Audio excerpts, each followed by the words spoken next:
एकीकडे America Iran युद्धामुळे भारतामधील बरोबरीनं महाराष्ट्रातील अनेक ठिकाणी गॅसचा तुटवडा जो आहे तो पाहायला मिळतोय, तर दुसरीकडे शेतमाल निर्यातसुद्धा आता ठप्प झालेली पाहायला मिळते। आपण जर पाहिलं तर JNPT बंदरावरती केळी असतील, द्राक्षे असतील, याचबरोबरीनं विविध फळपिकं जे आहेत ती या ठिकाणी JNPT बंदरावर पडून असल्याचं पाहायला मिळतंय, कारण निर्यात जे आहे ते पूर्णपणे ठप्प झालेले आहे। मात्र सोलापूर कृषी उत्पन्न बाजार समितीमध्ये कांद्याची आवक जे आहे ते नियमितपणे होताना पाहायला मिळते। नक्की सोलापुरातल्या आवक आणि त्याचा भाव जो आहे त्याबाबत शेतकऱ्यांशी संवाद साधूयात। काय परिस्थिती आहे, कुठून तुम्ही आलेले आहात आणि काय कांद्याची परिस्थिती आहे तुमची?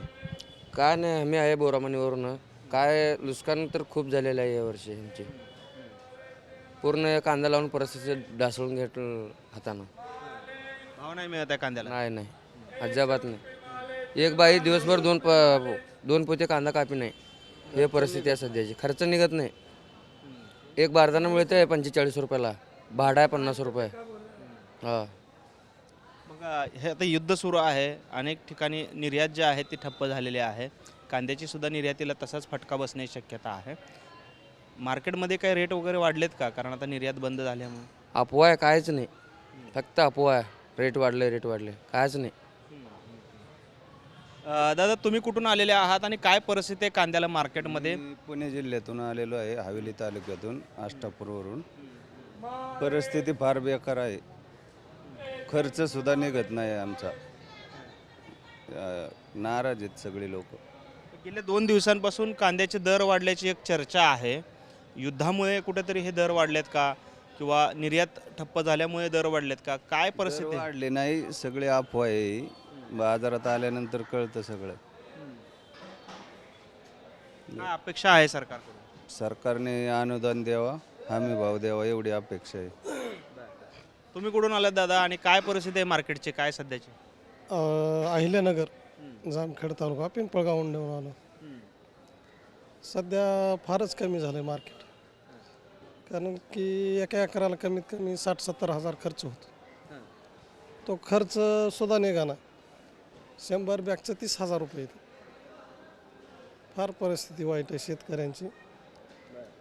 मजुरी वाढली, खताचे भाव वाढले, पण मालाला भाव नाही ना। जशी वाढ झाली मजुरीची, खतांची, औषधाची, तशी मालाची वाढ झाली नाही भावाची। त्यामुळं शेतकऱ्याची बिकट परिस्थिती सध्याच्या काळात। आता युद्ध सुरू आहे अमेरिका आणि इराणमध्ये, त्याच्यामुळे अनेक ठिकाणी आता निर्यात जी आहे ती पूर्णपणे ठप्प झालेली आहे।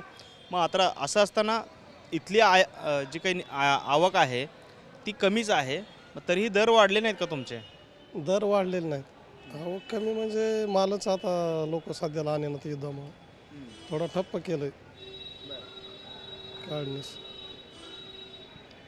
आपण पाहतोय खरं तर युद्धाचा फटका जो आहे तो अनेक फळमाला असतील, पिकं असतील यांना बसताना पाहायला मिळतोय। त्यातच सोलापूर कृषी उत्पन्न बाजार समितीमध्ये कांद्याची आवक त्या प्रमाणात होत नाही आहे, कारण शेतकरी हा आपला कांदा बाहेर काढत नाही आहे, कारण कांद्याला दर गेल्या 2 महिन्यांपासून मिळत नसल्यामुळे आणि त्यातच आता युद्धामुळे जी निर्यात सुरू होती ती देखील कुठेतरी ठप्प झालेली आहे आणि त्याचा फटका जो आहे तो आता कांदा उत्पादक शेतकऱ्यांना सुद्धा अप्रत्यक्षपणे बसताना आपल्याला पाहायला मिळतोय।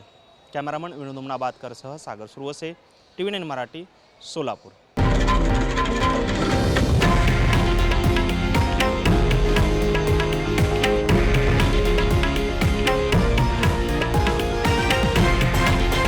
हे आहे देशातील नंबर 1 न्यूज नेटवर्क आणि आपण पाहत आहात TV9 मराठी, एकमेव।